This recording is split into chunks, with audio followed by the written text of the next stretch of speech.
Hey everyone, Volatile again, coming back to talk about more cube cards. First of all, I want to say thanks to everybody who watched the first video. It was pretty great, the response I got. I didn't really expect everybody to be like, oh yeah, we need more of that. So hopefully this is as enjoyable, this continues to be enjoyable for everyone. Second of all, I know there's a lot of comments about the ums and the ahs. I don't do this sort of thing for a living. I'm not a professional speaker. I don't do any kind of public speaking. So trust me, when I'm editing, I slap myself every time I hear an or an ah. So I'm going to try and cut down on that. Otherwise, hopefully it's still enjoyable. Third of all, I do want to be more specific about what this channel or this series, I might branch into other things, but this series in particular is going to be about, it's going to be about cube design, cube curation, cube construction, these kind of things that, like, it's very specific, the kind of people who want to make a cube and build one, but I think it's really important because if you took a look at a group of people, maybe 8 people or so, you've got one guy who makes a cube, you got 7 other people who will draft it. Like, I'm more toward that one guy because I think creation of the cube and the kind of experience that you're trying to hone is very interesting, and I don't see much content for that besides like the power argument where it's like, oh, we're gonna make a cube and it's gonna be powerful.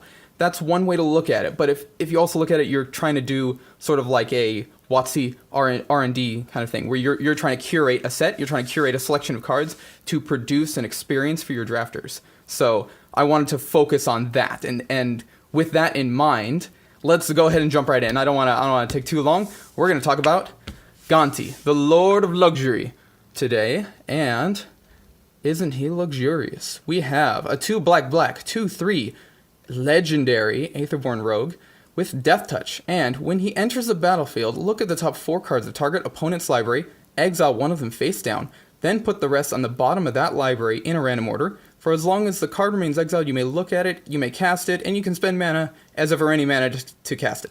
So, equivalent is you get to draw a card from your opponent's deck. That's basically what's going on here. He's going to be a 4 mana 2/3 Death Touch, so hopefully he'll trade with somebody on the battlefield, and you get to draw a card from your opponent's deck with a little bit of scry or something. So this card is super nifty. I think this is super interactive. This is the kind of stuff that I want to encourage in my cube because it encourages like weird behaviors. It does some weird things because you build a deck for yourself. You know what cards are in it. You know what cards you wanted to put in. But now you've got a chance to not only look at your opponent's deck, but somehow take their cards and get benefit out of them. And I think that's super interesting. It's such a powerful effect, but I don't think a lot of people really give it time of day as much because it's not as reliable, right? Who knows what you're gonna find on the top? So, like, the first comparison I like to take this to is the good old Necrotal. Necrotal is such an interesting card because it's kind of like a staple. They made it so that it's 4 mana, destroy a thing, destroy a dude, get a 2/1 first strike, which is probably gonna trade or just kill another dude, right? It's very hard to get behind a Necrotal. They have to have 3 toughness, and you get a body and you get to destroy something. That's kind of like a standard run-of-the-mill effect. And that's kind of what I equate Gonti to. He's gonna basically do something similar because that Death Touch is gonna trade with something on the battlefield. But he's also going to get you a card to your hand. So that kind of card advantage is really what you can get out of him. You know, that's that upside, the ceiling that I was talking about when I was talking about the Cobra in the previous video. You want a ceiling that is higher. You know, floor and ceiling can be close together. They can be far apart. I think for Gonti, it's much farther apart. The Necrotal, ceiling and floor are very close. It's like, I'm going to kill a dude, I'm going to get a body. Sometimes that body will trade, sometimes it'll just die. But what else we got? We got the Ravenous Chupacabra, who has almost replaced Necrotal, I think, in my mind. And I know I still have to get a foil of this. Super sad, but I think it's in the mail. We have 2 black for a 2/2, just destroy a creature. This is Necrotal embodied as well. It's a very similar effect. And I would definitely rate these strong because they're more consistent. They're stronger cards. But Gonti, I would much rather have Gonti in my cube than Necrotal or Ravenous Chupacabra.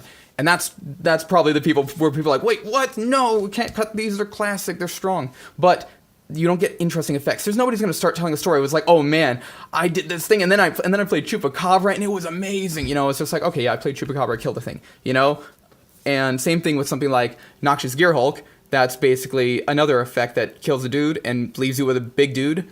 And these are all very cool cards, and they're kind of like stopgaps for your powerful stuff that your opponent's going to pull out. But I'd much prefer to have something like Hostage Taker. So now Hostage Taker will basically do the same thing. It'll kill your other other dudes that your opponents play, but now you can cast them yourself. So again, you got to try and find that benefit. How can I get benefit out of playing Hostage Taker? And that's why it costs an extra blue. Alternatively, you've got cards that are just the same mana cost. Like, I'm taking an opportunity cost by playing Gonti. Why would I not just play Desecration Demon? A 4-mana 6/6 flying, and he kind of gets, like, knocked down. Like, this is another one of these really interactive cards that I like playing, because he gets knocked down a peg if your opponent can constantly sacrifice dudes.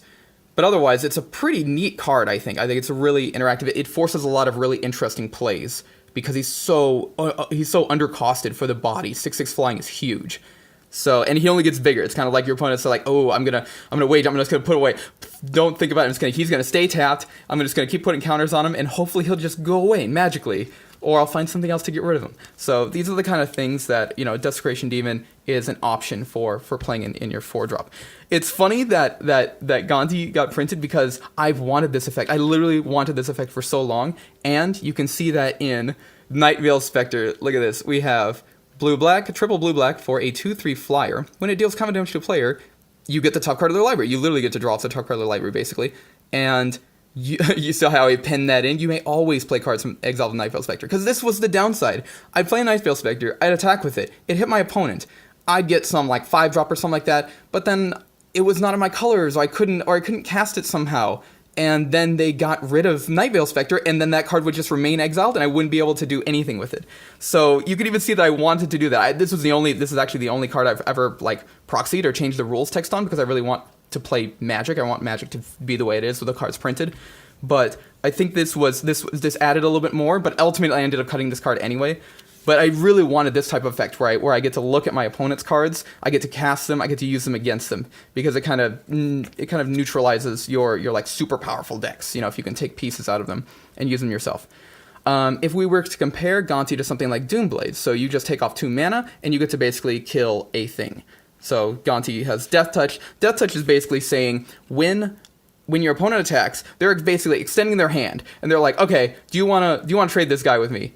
And you can always choose that because he has Death Touch. So they'll just be like, okay, unless there's some kind of tricks, you're like, yes, I will shake your hand. I will trade my guy for your guy. And so that's why I think Death Touch is like super interesting as a mechanic. So Doomblade, again, very straightforward. You don't get the body. You don't get that kind of interaction. You just kind of remove something, or you can't. Same thing with Go for the Throat. It's very straightforward. You remove a dude. If he's an artifact, well, you have to find some other way to get rid of him. But these are kind of like your collection of cards that are going to be staples because they are just powerful enough to work by themselves. And generally for 3 mana, you can get a bit more loose with it. You can destroy anything almost, any target creature or planeswalker. So these are all good to have, nice and strong, and a bit weird. But we've got our Slaughter Pact, and yeah, I got this as a gift from a friend. It was really nice of him. Slaughter Pact, I know you can't read it. I'm sorry, I'm not a biggest fan of invocations, but I think they're pretty neat still. Destroy target non-black creature, so it's going to be a Doomblade, but it's basically free. It's 0 mana up here, and then I pay the 3 mana later when I need to. So another unique effect. Nobody expects you to. Nobody's playing around a 0 mana Doomblade, so that's why that's kind of interactive.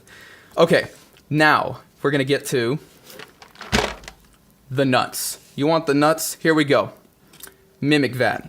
This is some crazy card. I love this card. It will get anything that dies, and you can put basically infinite copies. Once per turn for 3 mana, you can put a token copy of something. So you get your Gonti out. You get one of their cards. You later cast a Mimic Vat. Not Doomblade, but they go for the throat, and your Gonti, he dies. He goes under your Mimic Vat, and now you get a Gonti every turn. You're just drawing all the cards off their deck. You're just getting all that value.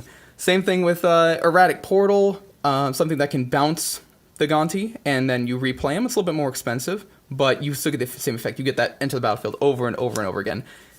And of course, the classic Crystal Shard, which does very similar to Erratic Portal, but needs you to be in blue, basically. You're not going to play the triple colors for this. So the ability to interact with these things, where it's like, okay, if I got Ravenous Chupacabra under Crystal Shard, that's neat, right? That's a strong effect. I'm going to be able to kill anything that my opponent plays. But the coolness factor is not as high as when you get Gonti and you start taking their cards. You're like, oh, that's a nice metal man you got there. That's a nice Karn. That's a nice big thing. Ooh, oh yeah, I'll take that too. And so you can do a whole bunch of cool stuff, and that's really where the stories come from, and that's why people want to play Cube. In my opinion, they want to do cool stuff. And sometimes it's powerful, and sometimes it's just wacky. Like, I have no idea what my opponent's deck is, but now I'm playing their deck against them. So yeah, that's all I got for today. I just thought it was super neat. I super love Gonti. I hope that you guys can try him out. He's pretty cheap, so you can go ahead and see what you think about him. Again, think about maybe in comparison to your other 4-drops that kill things, just as because they're not quite as interesting. So yeah, that's all I got. I'm gonna go ahead and have some nuts. I'll see you guys next time.